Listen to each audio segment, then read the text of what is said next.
ركله جزاء تطبيق الماده 12.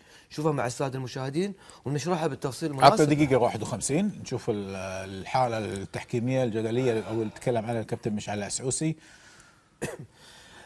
عبد الرحمن، احنا هذه اللقطه مركبه من جزئيتين. نعم. الجزئيه الاولى، هل الكره عبرت بكاملها خط المرمى ام لم تعبر؟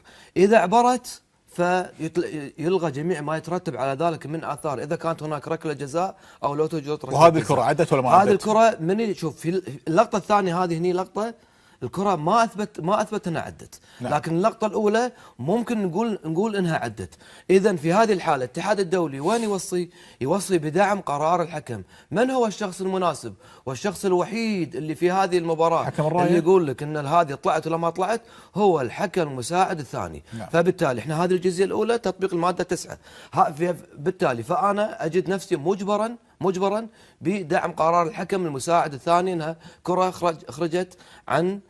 خرجت بكاملها عن خط المرمى. لكن اذا كانت الكره ما خرجت، عندنا تفسير جديد في الحاله. اذا كانت الماده 12 والاخطاء سوء السلوك شنو هي؟ عطنا. المدافع هني، المدافع الاول اللي سدد، المدافع كان المدافع اللي لمست الكره، المدافع لديه عنصر مفاجاه في لمس الكره باليد. شلون؟ المدافع كان يأشر بايده ونظر يعني عيونه يعني خلينا نقول ان صح التعبير، نظرته للكره ما كانت موجوده. نعم. كان يأشر بيده لمسافه ما او لحدث ما. الكره من ذهب الى من؟ الكره هني ذهبت الى يد المدافع، فبالتالي تسقط المخالفه. هذا الجزء الاول.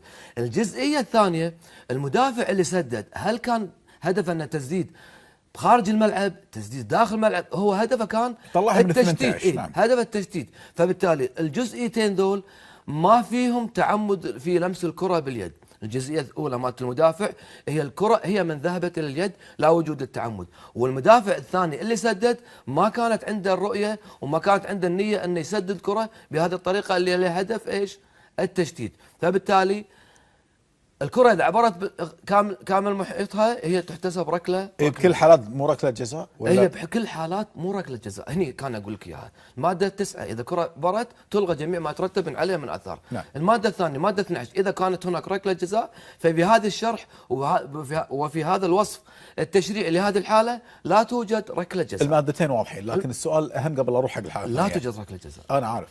تمركز الحكم كان صح مع الراية؟ كان صح تمركز الحكم. نعم. كان صح تمركز الحكم. اذا بنشوفه مره ثانيه، انا كل لقطاتي اللي احطها اول شيء اشوف الحكم وين متمركز. ممتاز. اذا زاويه الرؤيه عنده مفتوحه، انا قرار ايجابي من الحكم يعني. هذا قرار ايجابي من الحكم، قرار ايجابي من الحكم المساعد الاول. نعم. هو اللي احتسب ركله ركنيه، فبالتالي شاف نفسه ادم المخادمه، لا ما يقدر يتصرف باي شيء الا ان يحتسب شنو؟ ركله ركنيه. الحالة الثانية والأخيرة؟ الحالة الثانية دقيقة 93. نعم.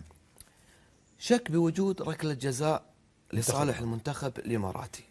قبل أحط اللقطة هذه أنا تكلمت مع أبو علي فوق، أبي أحط لقطة العراق والأردن اللي تم احتساب فيها ركلة جزاء لصالح الأردن، اللي صار فيها هدف الفوز للمنتخب الأردني. اللي هي قرب المسافة. واحدة عبد الرحمن. أنا ما أبي أحرق لك عليها. أيوة. بس إن النقطة واضح يعني نفس الشيء. لا ما يخالف. لا شنو قرب المسافة؟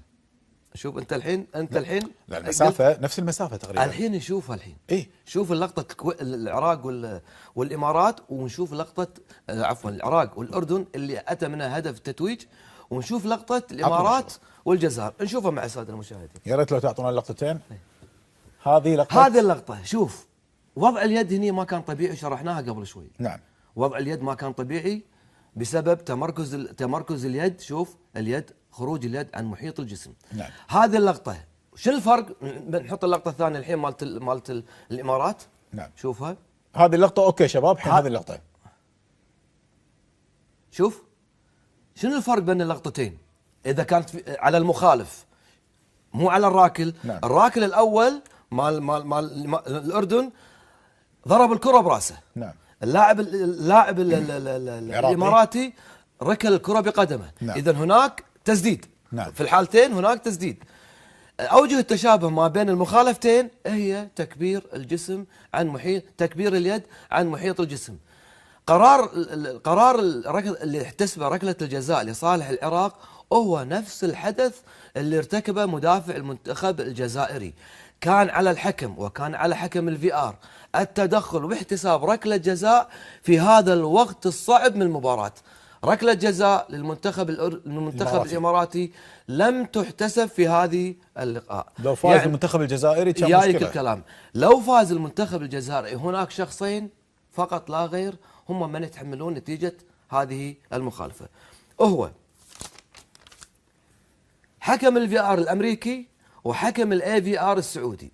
لو فاز لو الامارات خسرت في هذه المباراة، هذول الحكمين يتحملون الجزء الاكبر من المسؤولية بخروج الامارات. لكن شاء الله ان الامارات تفوز في هذه المباراة. الله يعطيك الصحة والعافية. وقانون التحكيم يبي لنا نقراه اسبوع كامل، وهم لا لازم نرجع نراجع. شوف عبد الرحمن، خليني اقول لك على شغله. قانون التحكيم سهل اذا انت تتابع، واذا انت تقرا كل بين فتره وفتره تفصيل المواد شوي فيه له. وتكون تكون محضر قبل كل مباراه، راح تسهل عليك العمليه اوتوماتيكا.